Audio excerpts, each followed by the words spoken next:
You listen to this podcast because you like books, or maybe because you like learning, or maybe you just like the sound of my voice lulling you to sleep.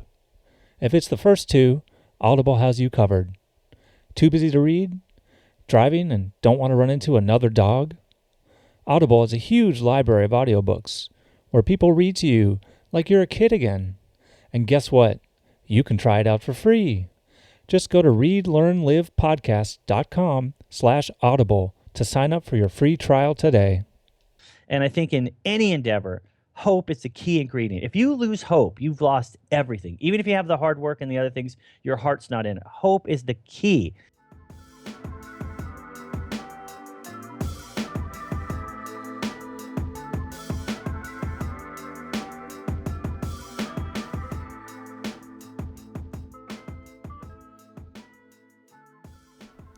Hello and welcome to Read, Learn, Live, the podcast about improving yourself through literature. I'm your acclaimed host, John Monaster, and I'd like to welcome you to episode 9, where I'm delighted to have the opportunity to speak with author Lee Silber about his book Sunshine. Who would have guessed a former surf shop owner would ever become the award-winning author of 22 books and a corporate trainer working with companies large and small? Nobody. Yet that's what Lee Silber did, and he did it by believing in himself, even when others didn't, and running with his wild ideas. All right, everyone, so welcome to Read, Learn, Live, a podcast about improving yourself through literature. I am here with Lee Silber, correct? Yeah, Okay. Oh, that's my name. Just Yeah, wanted to make sure I got the second. Silber part correct. But Lee, say hello to everyone. Thanks for having me. I'm super excited to talk about the book and super excited to talk to someone who loves books. So we have that in common. Yeah, and hopefully everyone listening. Books are the best. So Lee, you've written a lot of books, but you picked this one in particular. So tell us the title. Tell us about why you wanted to talk about this book, and maybe summarize it for us real quick. Well, the book is called Sunshine, which is it's a novel based on a real person named Sunshine Blake. And she lived an extraordinary life where a lot of us have a bucket list and we hope to one day check those things off. She checked off everything on her bucket list and then had to make a new one.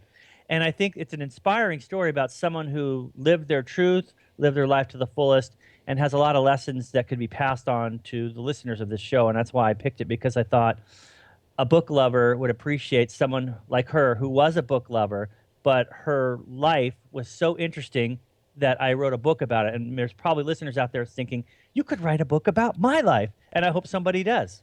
Awesome. Yeah, fair enough. And I agree wholeheartedly. Her life was just amazing to read about, all the different things that happened. So, generally I like to start off with a bit about the writing process, and I like to ask people why they wrote a particular book. But in this case, as you mentioned in the book itself, Sunshine actually asked you to write it. You were sort of selected. So I was just curious about why you think she asked you to write it, and kind of how your friendship evolved over time. That's a great question. I met Sunshine at a book event. I've written 22 books, and I think it was maybe when I had written my fourth or fifth, I had an event at a Barnes & Noble, and it was a panel of other authors and industry experts. There was a literary agent, a publisher, et cetera, et cetera. And so she came, and after everybody left, she stayed. This is so Sunshine. She stayed after to chit-chat. And so we sat in the corner, and she told me all about a book she was going to write, and that was the exact date. It was 89 or 90. I mean, it was a long, long time ago. And over the years, we became friends and would see each other often. And I say, how's the book going? Oh, yeah, I'm going to get to it. And she never wrote it. And then I got a call a few years ago, and you remember the calls like this because they stand out. She said, I'm dying of cancer, and I never got around to writing my book. I want you to write it for me. And that's quite a big ask, but I felt that I had to do this. And so we met every Wednesday, and at the end she had an oxygen tank and she could barely breathe, but we ended up getting through her entire life. And as you know, because you read the book, it was an amazing life. It's a movie starring Kate Hudson, by the way, if anyone's listening, it can make that happen. But so the process of writing the book was I looked forward to seeing her every Wednesday, even though as she was deteriorating, it was sad. But she was the kind of person that being around her made you feel better about yourself. Even though I was writing about her and she was telling me about her life, she made me feel like this was about me, and it was quite an experience. I don't know how many of you have parents or loved ones that have an interesting life. I would encourage you, even if you're not writing a book about it, just to sit and listen to their stories. It's good for them to get them out, and it's good for you to hear them, in my opinion. Yeah, I totally agree. And I think everyone's got a story, and it's really something great you can do just to sit and listen. So you were meeting every Wednesday with Sunshine. You were listening to her story. You were putting this together. So what do you feel like was the hardest part about doing all this? I mean, it's obviously you're watching her deteriorate a little bit. It's got to be tough for you. What was or what were even some of the hardest things if there wasn't just any one thing? I mean, there's a lot of things. I guess I would pick one because I think it's something that listeners could use in their own life, and that is I became a better listener. And I think a lot of people, myself included, as people are talking, we're thinking of a witty reply or how this affects us, or just we're not listening with all of our being. And so it taught me to just listen. And a lot of things that I didn't write down, I still remembered because I was present in the moment as she was telling me a lot of these stories. And in the stories, the book is inspirational. It's a novel based on a true life, but and a lot of the message in the book, it's not heavy-handed, but there is some things you learn from reading her life and what happened and how she dealt with them. But listening intently, I thought was something that I was good at until I actually got in the process of writing this book. And I would take notes, but she's all over the place. Her life was told to me. Something happened in the 1980s. Then we went back to the 50s. Then went to 2000. It was all over. And so, I had to keep up with her. I had to become a better listener. And I think that's something all of us look at. You're listening to me right now. You're not saying anything. You're a great listener. Not everyone has that skill and ability, but it can be developed. I agree. And I think for me, at least, that's one of the reasons I wanted to start the podcast was to really improve those skills and to work on listening better. So, yeah, very important. One of the things I noticed right when I got the book was you labeled the book within three usually distinct genres, and you've already kind of mentioned this, but you labeled it as fiction, self-help, and memoir. And that's a very interesting combo to me. I don't think I've ever seen that before. So I guess I'm a bit curious as to why you decided to blend together those genres and why you decided to write the book as a fictionalized version of her real story. That's an excellent question because as an avid reader and your listeners being avid readers, I love when an author at the end of a book tells you why they wrote it or how they wrote it, or you see an interview with them and they give you the backstory, the behind the scenes look at what went into writing a book. And so for me, I sat down to write a memoir, but realized no one would believe it. It sounds ridiculous. Nobody could have done all these things. And by the way, I checked everything, and they all checked out except for two stories I couldn't confirm. One was that she had met Einstein in her life, and even though she lived in Princeton while Einstein was in Princeton, I couldn't confirm that. So, but it's such an incredible story. I thought, would anyone even believe this? So I said they would believe it if it's a novel, because you don't have to believe it. It's just so it really is. Everything in the book happened, but I fictionalized it in a way to make it more readable. I think most people, and this group obviously is, we're all kindred spirits. We all read, but I feel we're losing a lot of readers. And when people do read, they want an escape. They don't want. Some do want to read a self-help book or a business book to better their lives and their careers, but most people, I feel, just read for entertainment. That's the new reader. And so I thought, well, I'll make this a novel. And what I did, it's kind of what Jerry Seinfeld's wife did. She put the vegetables in the spaghetti sauce and then stirred it up, and the kids never knew they were eating cauliflower, but they couldn't taste it. So the book is a novel, but as I said a question ago, there's some interesting little life lessons in there that become clear as you read. You're entertained, but in the end, it's not like you ate a bag of chips. There's some sustenance there. Yeah. It's in the It's sauce. all in the It's in the sauce. sauce. I like that. So speaking to the research that you mentioned, you have a little discussion section at the end, and you talk about all this research, and you really made an effort to do extensive research to look into everything she was telling you about. So, I'm just curious, firstly, why you wanted to do this. I mean, you gave yourself a lot of extra work, right? And was there anything surprising or interesting you learned along the way? Well, I think if you're a reader and you're reading a book, you want to know that what happened in a novel. Oh, anyway, a lot of you could when you're reading a novel and it doesn't match, you're as a reader being distracted because you're saying to yourself, "No, that never happened," or "That couldn't possibly happen," or "That's wrong." It takes away from the credibility of the author. It removes you from the story, and so I tried to make it. It is, and I didn't try. It is as accurate as can be. What she wore, and I described it was something someone would wear at that time.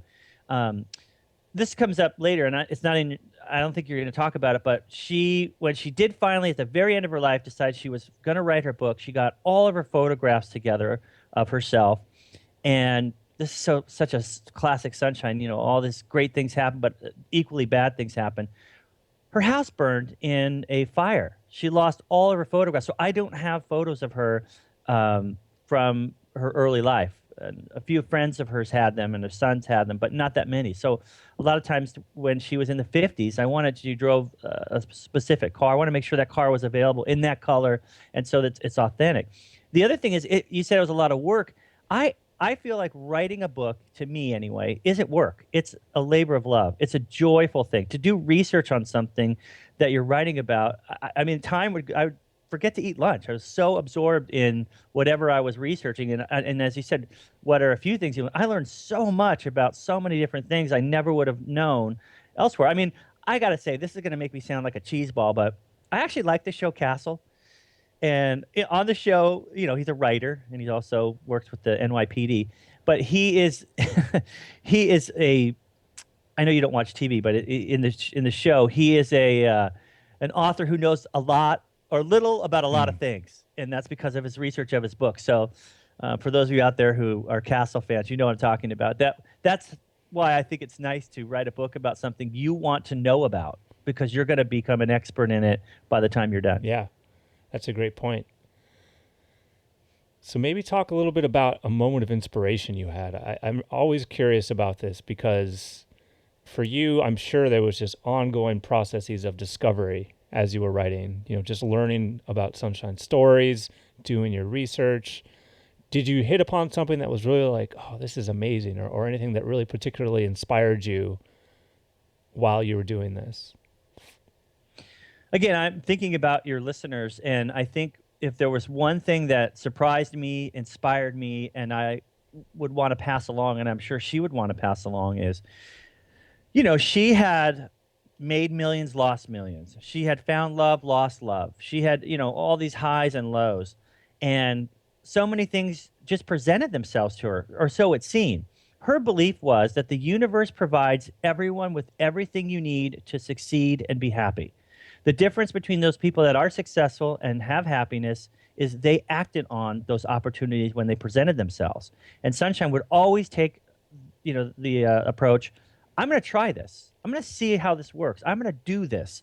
And so I think a lot of people that don't have exactly what they want and are yearning for things, if they just really paid more attention to what the universe is sending. I know that sounds very woo, and I'm from California, but the truth is, I think her message is what you want, what you need is out there. It's being given to you. You just have to pay more attention, and when you do notice it, to take advantage of it or act on it. And I think that was a not only surprising for me as a person who wrote a lot of business books and is very grounded, to let that message sink in and say, maybe there is something bigger at play here that I'm not paying attention to. I'm trying to force everything when sometimes things are more organic and they just show up, you do it, and all good things happen. Yeah. Yeah, that's an interesting thought, separating between trying to push away into something and maybe fight the tide versus going with it. So now I want to get sort of into the body of the book itself. And there's so much to talk about here, but I think maybe we'll just kind of start at the beginning. And, at the beginning of the book, you get into Sunshine's childhood. And the book is organized chronologically generally.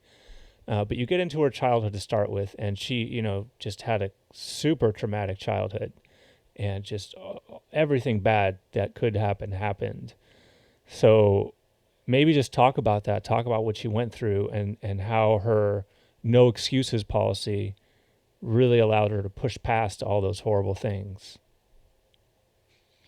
Well, a lot of people say, what's happening to them now or had happened in their recent past is a result of things that happened when they were a child. They use that as an excuse.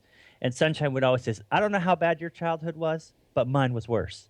And I didn't even know the extent of it till I sat down and talked to her. She didn't talk about it because she didn't want to use it as an excuse, but she was orphaned, and not that her parents died, they just didn't want her. I mean, and I could just stop right there. Who has that in their life and says, you know what, I'm going to make this into something positive and become the most optimistic person? That's how she got the nickname Sunshine. Despite being going from foster home to foster home, she was still an upbeat, positive person. I mean, that's an example for us all to not complain, but instead to try and find ways to turn something negative into something positive, which is what she did. But she bounced around from foster home to foster home. She finally found where her father was living, and on a Father's Day, she walked up to the door, knocked on the door. She had made a Father's Day card for him, and he opened the door. And he said, "What do you want?" And she said, "I'm Sunshine. I'm Barbara. I'm your daughter." And he said, some some bad words and told her to get lost. I mean, that would be such a deep scar, and it was, but she moved past that, and so her message was no excuses. Don't use your past as an excuse for what's happening to you, or what hasn't happened, or what you haven't done, or why you are the way you are, because if you use that as an excuse, you become a victim, and she didn't want to be a victim. She felt she was a victor. She would overcome all of these things and help others do the same. And I think when I look back on, I mean, just in her childhood alone, all the things that happened to her that were negative in school, she would have to go from school to school. And she tells a story of one year there was the turtles, the slow learners, and then there was the rabbits or the hares. They were the fast learners, and they didn't know her, so she's stuck in the middle. She was a group of one. And you would think, well, that sounds cool. I'm in my own little group here. I could be whatever I want. And she did eventually call herself, Sunshine in the Smarty Pants group. But she wanted to be in the smart group, the rabbits. And so to be labeled as something, or not labeled, or not even just to be nothing, to be on her own. She became very independent because she had no parents. She had no support system. She had nothing but herself. And so she learned to be very self-reliant. Yeah. Did I answer the question? Because I don't remember what the No, you did question great. was, You did great. Okay, good. That was all useful and interesting. I mean, really, that's a perfect segue. I mean, speaking to self-reliance, like you said, Sunshine really realized that she couldn't rely on anyone else to make things happen. And, I thought that was very interesting because it seems like a pretty common realization for entrepreneurs specifically, or people that are kind of doing things on their own and follow their own path. And you seem like a person that's done that. You're writing a lot of books. You've got a lot going on. Maybe talk about how that affects your life and how that's led you down your particular path. Well, every year in January, I celebrate my birthday, and I also celebrate Sunshine's. We're both born just a few days apart, but many years apart. But we both share the same zodiac sign, which is a Capricorn. And we both were self-starters, motivators, and firstborn. So we had a lot of things that made us entrepreneurial if you believe in either of those things, the birth order and when you were born, as far as your zodiac sign. So we had that. I had the exact opposite experience growing up. I had everything, just the perfect middle class America life, great parents, everything you can imagine. So that part was completely different. But we ended up both being unemployable, meaning we probably would be terrible at a job. If we wanted to do something, we just did it. We didn't wait. There's no red tape. We just found a way to do it. So we had that in common. But the common denominator, how we got there, beyond, if the woo-woo stuff when we're born and all that, was that we both believed in ourselves.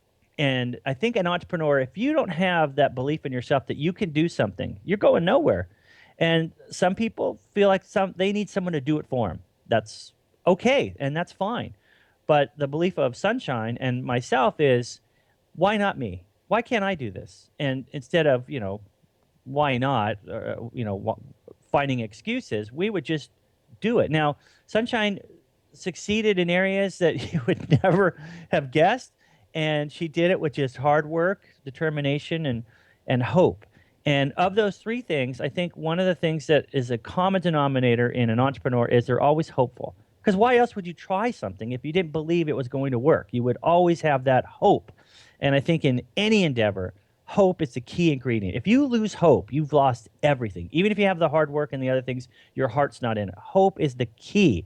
And she was always hopeful that this next thing, even if something didn't work, well, the next one will work. She never gave up hope. And I think that's an important message in the book. You could tell it's a novel. We're talking about a novel right now, but there's much more to it than that. But it's an entertaining story with a message. Yeah, definitely. So one of the things I enjoyed was when she talked about her views on television and movies, because she doesn't watch TV or movies, and I don't watch too much television. I don't see too many movies, despite being a film major way back when. And she got asked why, and she said, "I just prefer to live my life instead of watching others on a screen." And I just agree with that so much it hurts. Like that's just so that I realized like I wasn't able to sort of explain my philosophy, but that's it, And so I'm just really curious because that makes sense to me, but I feel like a lot of people, and maybe you were more around, during the years where TV really kind of came into the cultural zeitgeist, took off, and now it's just everyone is watching TV, movies, YouTube channels, whatever it is. Why do you think that's so? Why do you think people gravitate towards that? Why do you think they become attached to those things, sometimes at the expense of living their own lives? And do you think that's good or bad, or I don't know? Should we be worried? Wow, I don't even know where to start with that. Well, the funny thing is that, for the listeners, I could see John. I'm looking at him, and when I was talking about the TV show Castle, I could tell he's like, I don't know what he's talking about. I don't watch TV. I can see it in your eyes, And I think I guess it's a generational thing, maybe but you could say people used to escape in books Mm-hmm. as a way of finding a life that they don't have but would like to live, and so it's an escape. And I'm sure that watching a movie or and when you said TV, I don't even know if we can call it TV anymore. I mean, there's got to be a new term that's all encompassing for all the things that are visual, that are in that same medium that we watch. And I think when I wrote the line, I actually wrote this about, she didn't go to movies because she was living a movie, or her life was it was the first reality show, but in her own head. And I think that's the thing. Her reality was more interesting than what she would have seen on TV. So I think we have to ask ourselves, are we doing all we can in our lives to be entertained, to be inspired, to be engaged, or are we looking for it elsewhere? And so Sunshine would say, if she was bored, I'm going to go do something. Where some people, if they're bored, I'm going to go watch something. And I think that's probably the difference in Sunshine and others is she felt like there wasn't enough hours in the day to do everything she wanted to do. And she didn't want to waste any of that time doing something that she felt was counterproductive. That's not to say she didn't read. She read a great deal, and she would go see shows, live shows, but television was not something that she used as an escape, and it's not something she used to educate herself, and it's not something she used, like a lot of people, as a distraction. She didn't want to be distracted. She wanted to be in the moment, living her life. And that's not to say that I think TV is okay as anything in moderation, but I feel a lot of people, if you really sat down and added up how much time you spent looking down at a tablet, a phone, or looking up at a TV or movie screen, how much time you spend not living your life, but watching other people live their lives on screen and on a tablet or a phone, you would probably, it's a wake up call. I mean, I think I'd be horrified if I learned, okay, if I watch more TV than I actually did doing things that should be on TV. So my question would be, if your life, listeners, if your life was a reality TV show, would you watch it? Would you watch your own show? You should be living your life that's so interesting that people would want to watch your life on screen versus watching other people's lives on screen. That's a great way to put it. I'll have to think about that one. I hope the answer is yes, but I don't know. My friends might think otherwise. So yeah, speaking of entertainment, I mean, so Sunshine, was in Los Angeles and met all sorts of famous people. And, she met Marlon Brando and some of his friends. And she took notice of the fact that they had all this fame, they had all this money, they had everything, but they were still miserable. They were still unhappy. People still weren't feeling fulfilled. Why do you think that is? I mean, why do you think it can still be difficult for people to be happy after they've sort of taken care of all of their base needs? Well, I guess some people have to make a better definition of what happiness means to them. Meaning, if you just go by what other people say should make you happy, and we've heard it your parents wanted you to be a lawyer, but you'd rather be an artist. That kind of goes on in a lot of people's lives where they think that if I had more money or if I had the fame and the adulation of others, that would make me happy. When them in particular, just one person just could be out there listening and say, yeah, I really would rather have do something that makes a difference in the world. I'd rather be able to travel. I think because I worked at Paramount Pictures, I kind of understand this a little better than maybe someone else. But the craft of making a movie is extremely boring. It's arduous. It's slow. It just isn't as interesting as you would think. And so if you're on set making a movie 16 hours of the day and you don't absolutely love it, it's horrible. It's not fun. Sure, you could say, well, I'm doing this so that at the end, when the movie comes out, I'm going to, be rich and famous. People will love me. And there is that. But to get to that point, it's months of sitting around waiting for lighting to be set, to waiting, doing retakes. So many things happen behind the scenes in a movie that slow it down. So my point is, if it's worth it to you, for instance, and this isn't, I'm not trying to talk about me, but when I did a little tour with a band as a drummer, and we were just an opening act. So we got 40 minutes if we were lucky. No sound check, 40 minutes. And so the other 23 hours were just riding in a bus, eating catered food, doing nothing. And it was, for me, it wasn't worth it for that 40 minutes on stage. It wasn't worth my life. So if your life is spent doing something you enjoy, where you get up in the morning, you can't wait to start on it, you can't wait to go to work, you can't wait for the next thing that's going to happen related to what you do for a living, that's a great place to be. And so I think a lot of people would say, if you're going after just the money, and that's not I mean, I'm sure there's people that makes them happy, but if that's not what drives you, what is the core of what it is money could do for you? I mean, I think that's where people need to look. Okay, I wish I had more money so I could do something for my family, so I could help, do something in my community. It's not the money itself, it's what it means.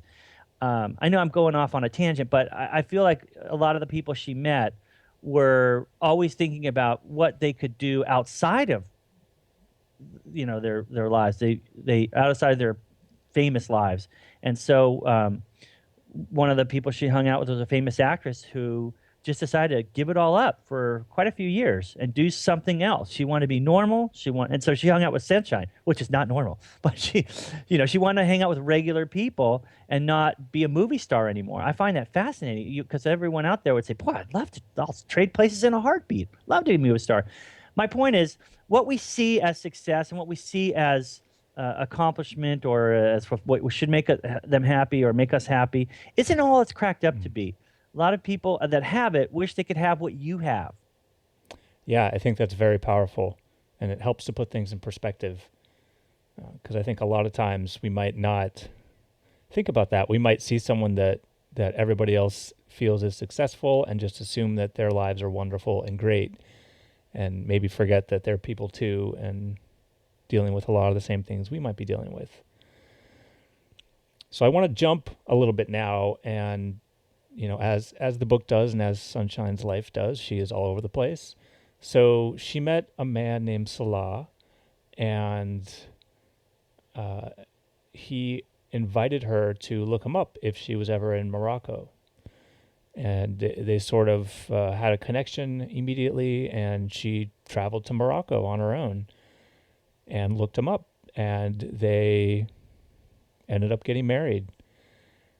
And she married him despite the fact that she wasn't Moroccan, she wasn't Muslim, she wasn't a virgin, all these things, I guess, that are part of a very traditional marriage.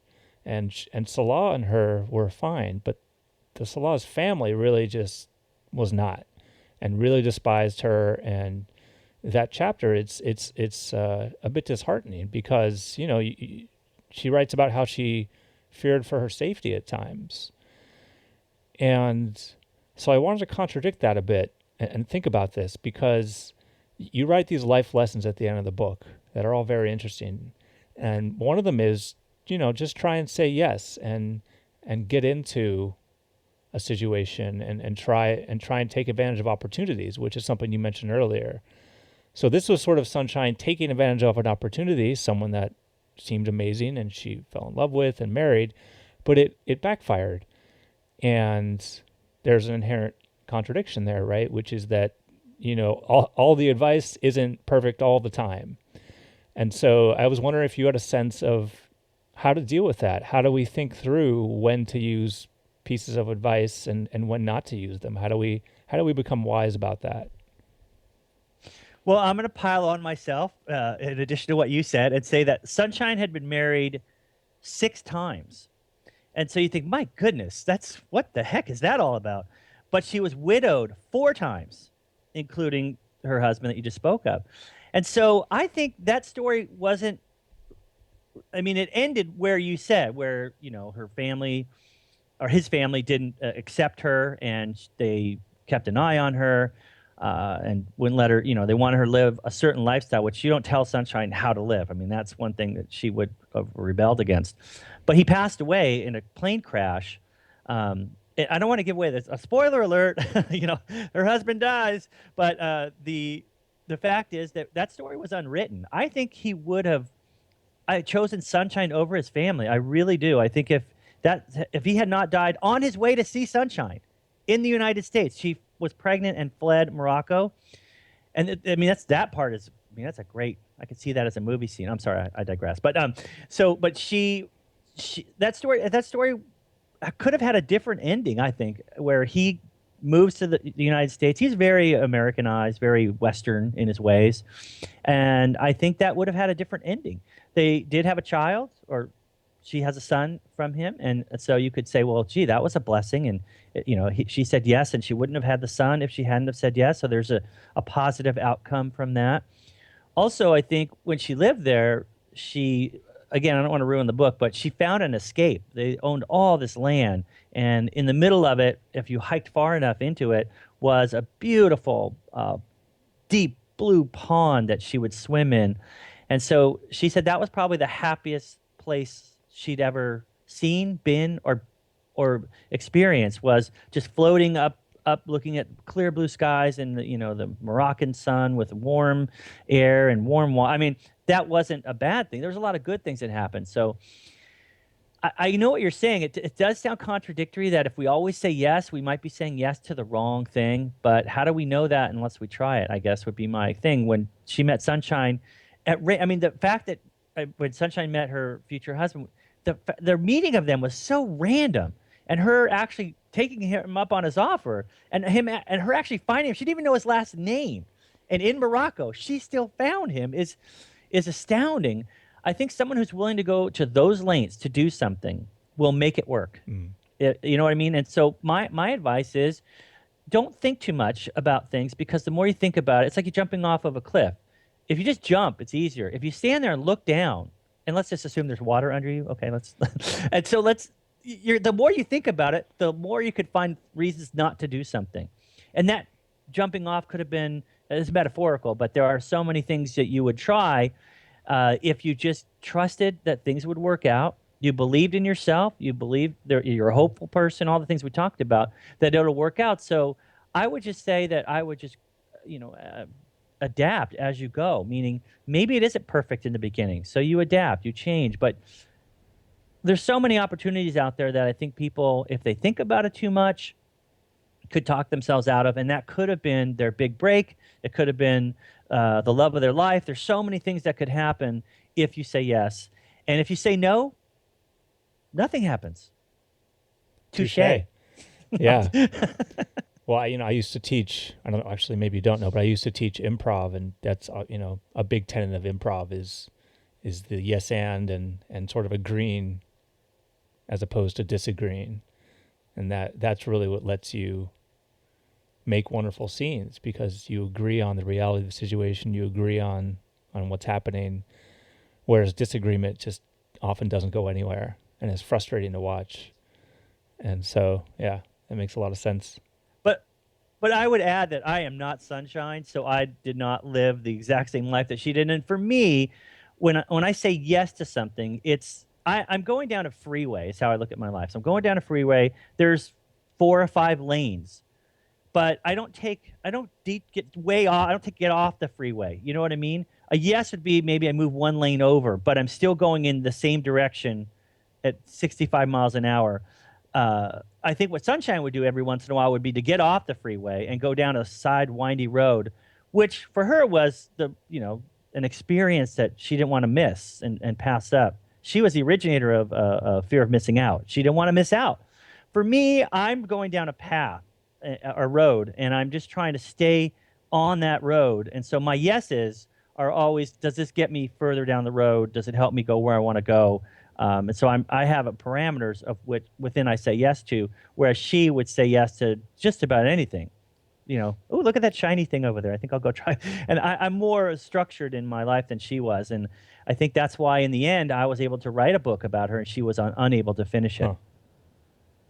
That's interesting. So you guys were almost the perfect pair in that regard.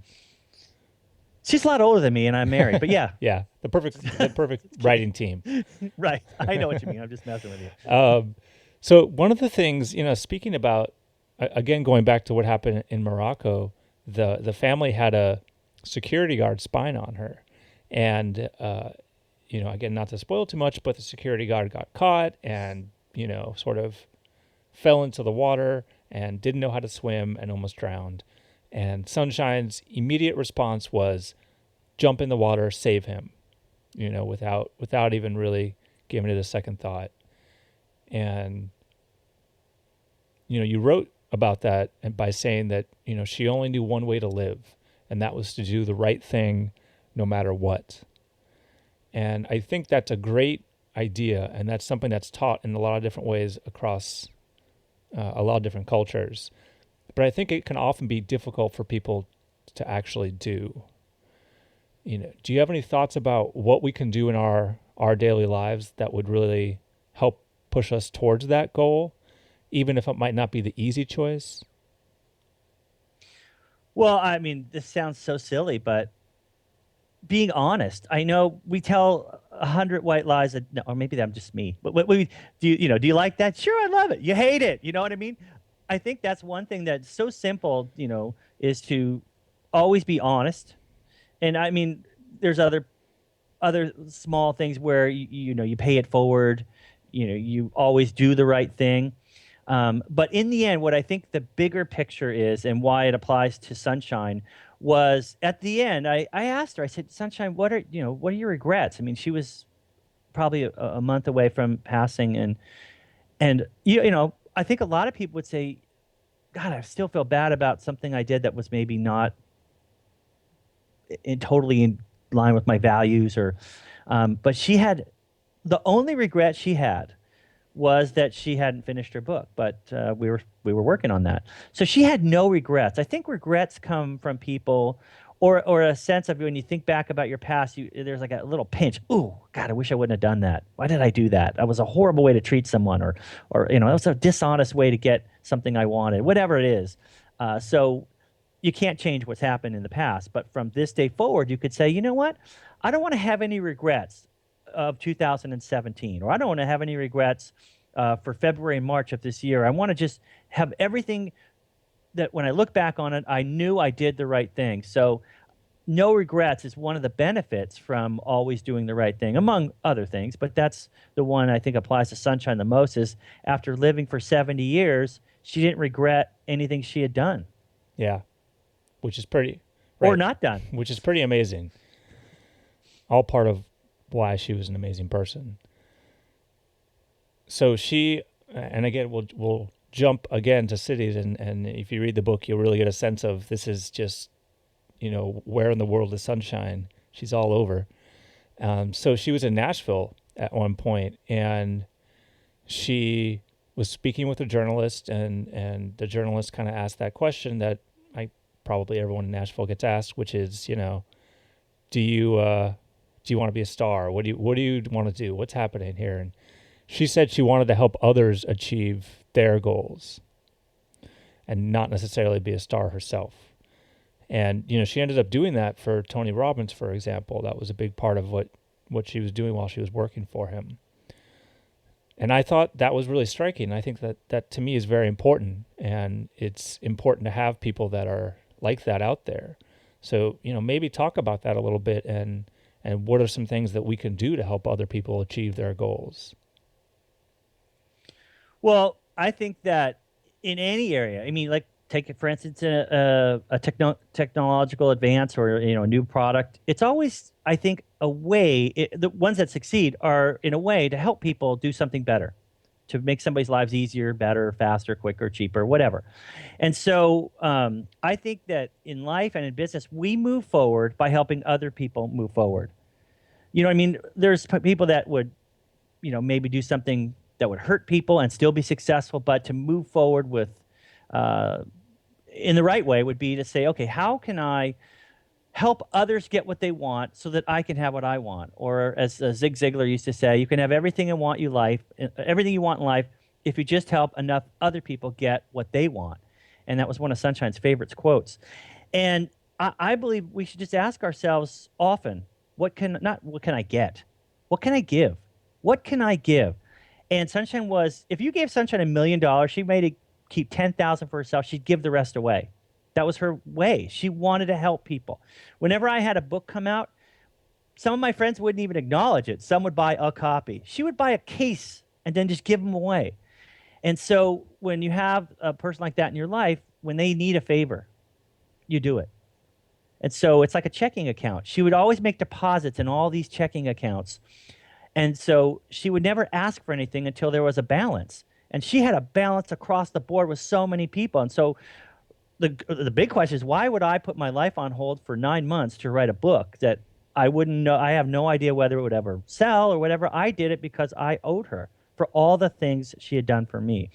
So I guess as it applies to Sunshine is she would always give before she would ask to get, and she wouldn't even ask. People would just offer to do things for her. And so in business and life, I think when you're asking yourself, what can I give and how can I, help others move forward, and maybe the benefits do help me move forward, but it's that mindset of instead of what can I get, what can I give? That was a Sunshineism. Yeah, and I think that ties in with what I wanted to ask about next, which is the idea of positive energy, and really Sunshine believed that whatever you put out, you got back, and she was constantly putting out positive energy, and really just trying to smile and make sure that that she was happy, and she tried to make other people happy and positive and feel better. And so I'm just curious, from your end, maybe talk a little bit about how that's worked for you, and if that's a practice that you try and do, and maybe about a time when you exuded positive energy and something positive came back, and if there's a time when that didn't work out so well, I'd love to hear about it.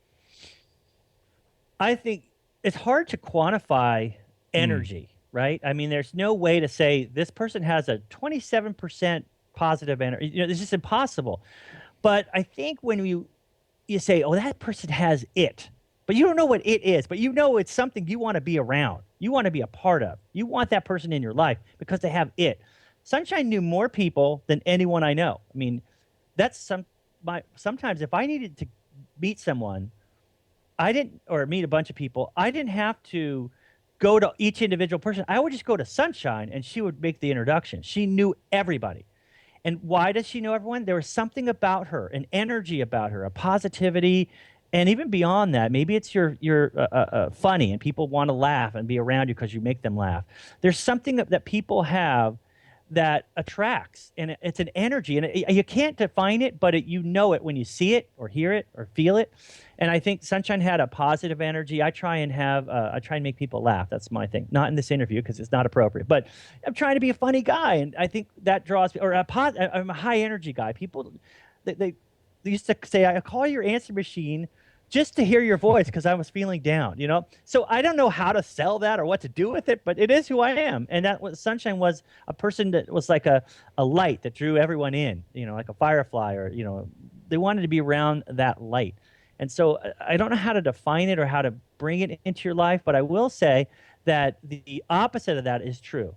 If you're dark and negative and down and always seeing things, the glass is half full, and you're always complaining, and instead of looking for solutions, you just want to talk about the problems, that has the exact opposite effect where people are repelled by it. So again, this is not really about the book. I'm trying to think, how can I help your listeners in a way that Sunshine would have wanted to? What if I'm trying to channel Sunshine right now and say, what would Sunshine say if she was asked that question? I think that's the answer I gave, is that just be careful about what you put out, because what you put out, you get back. If you want to have positive things happen, you want people to be, joyful and happy around you, you have to put that out first. And so a lot of times I would see some instance where Sunshine, everyone would be so down. And she would just say a few things and everyone would go, right, you're right, Sunshine. It's not as bad as we thought. Be that person. Be that person that others gravitate to, because where you want to go, what you want to do would be a lot easier if you had people to help you. As Sunshine was a self-starter, but she would get it started and then bring in people to finish it. Because like a lot of idea people, she only liked the beginning part. I have this great idea. Let's do this. And then, a little while into it, I got another great idea. But she would always have people around her that would take it and run with it. And I think the reason that she did have people that were willing to help her is because she helped others, and also she had this bright light about her. And so I think if we look in the mirror and say, am I a person that others want to be around? I mean, I think everyone would want to say yes, but really, are you? Ooh, ooh. Okay, I'll go check the mirror right afterwards and let you know. I'm looking at you. Yeah, You are. no, There's a bright yellow and orange yeah. glow That's about all the you. makeup I put on And beforehand. it's not jaundice. It's a good thing. So like I've mentioned a couple times, you've got these life lessons at the end of the book, which I think are great. You've sort of got a little summary, some takeaways. The very last one is called "Live Your Truth," and I liked that, and I want to let you talk about that and describe what it is and how we can implement that in our lives. Well, it sounds like I was a little too heavy with the last answer, so we'll lighten it Sure. up a little. And I think it's about finding what everyone says, do what you love, which is part of it. And why do you love something? Because you're good at it, right? You wouldn't do something you're bad at and love it. That's not how it works. You kind of want to do what you love, meaning you do what you do well and what comes naturally to you. And so to get that down into something that you, a listener, could do in your life is what Sunshine would say is, if you want to, I mean, this is a very simple example, but there's bigger meaning in it. Let's say you keep putting your keys and your phone and everything in a certain place just by the door, at random.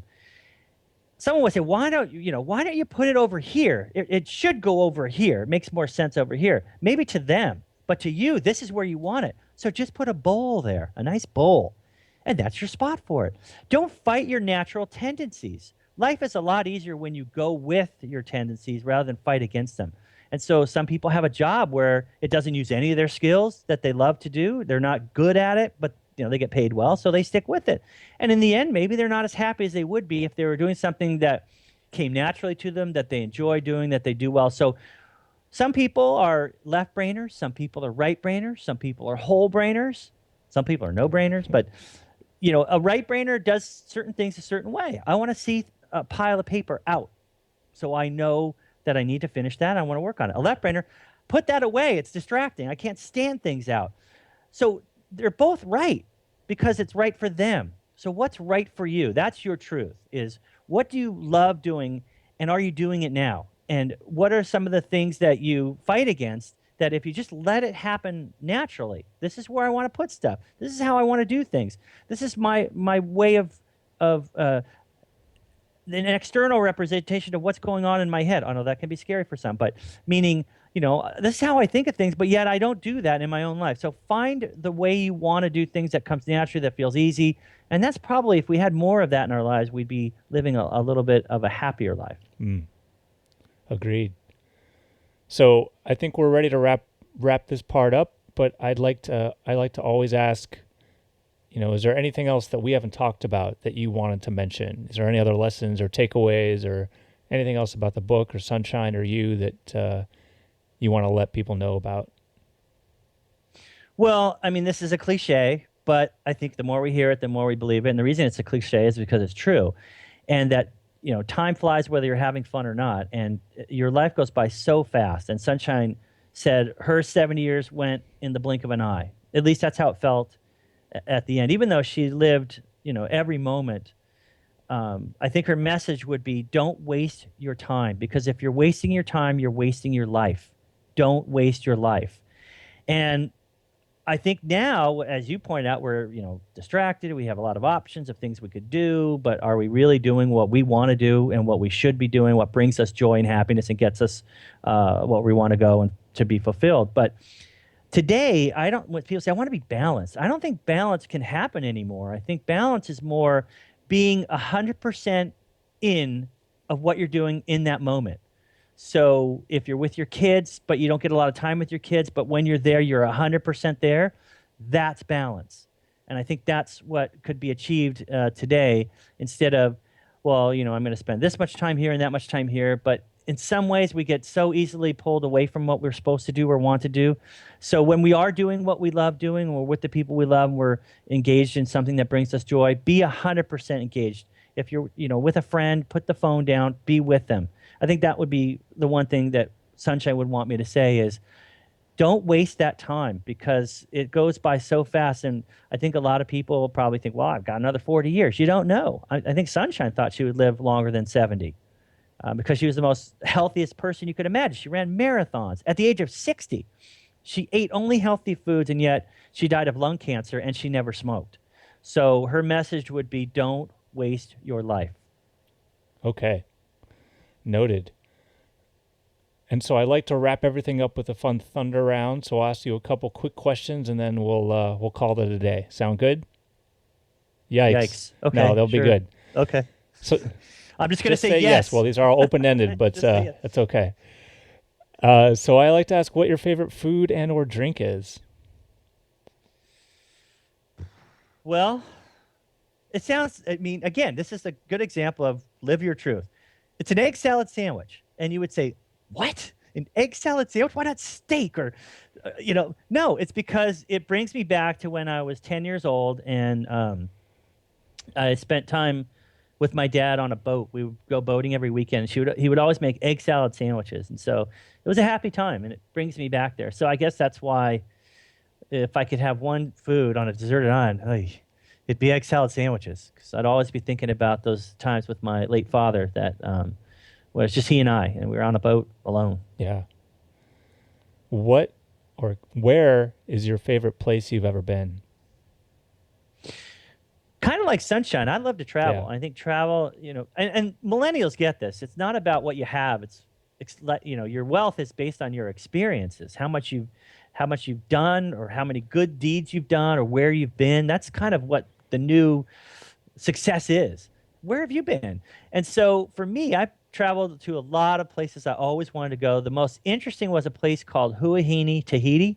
And I stayed in a overwater bungalow. So in the morning, you get up, go on your deck, jump in the lagoon, and swim around. It was awesome.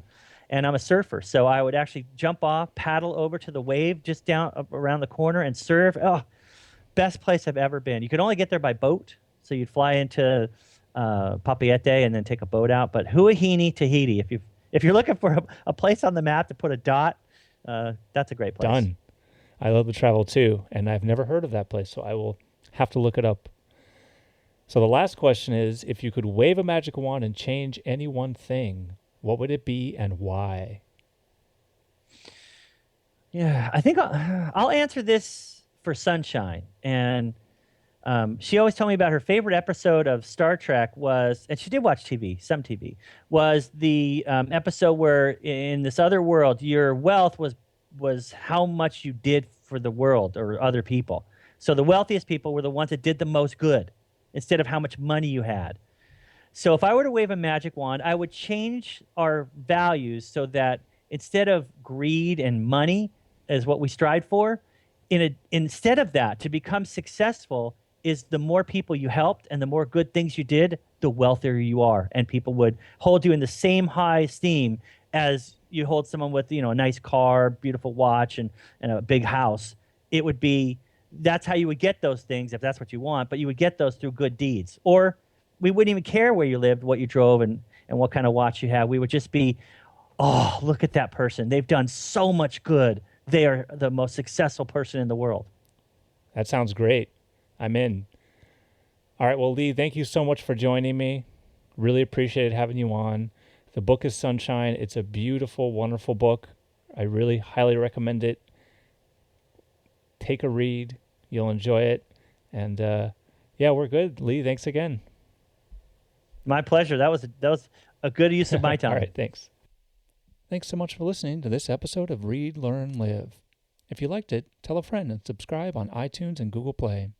If you hated it, tell a friend and subscribe on iTunes and Google Play. And so it goes.